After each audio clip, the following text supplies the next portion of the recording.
సరికొత్త చరిత్ర దిశగా బాహుబలి అడుగులు వేస్తోంది.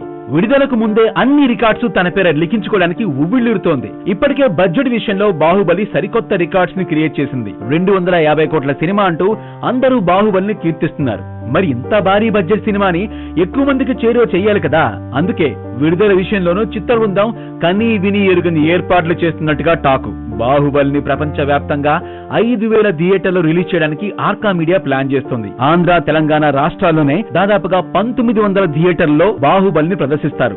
బాలీవుడ్ తో పాటుగా అన్ని రాష్ట్రాల్లోనూ విదేశాల్లోనూ మొత్తంగా 3,000 థియేటర్లలో రిలీజ్ చేస్తారు. ఈ సంఖ్య ఇంకా పెరిగే అవకాశాలున్నాయని టాకు. మొత్తంగా తొలి 3 రోజుల్లోనే 100 కోట్లు వసూలు చేయడానికి బాహుబలి టీం పక్కా ప్రణాళికలు వేసుకుంది. మరి రాజమౌళి ప్లాన్ ఎంతవరకు వర్కౌట్ అవుతుందో తెలియాలంటే ఇంకో 10 days ఆగాల్సిందే.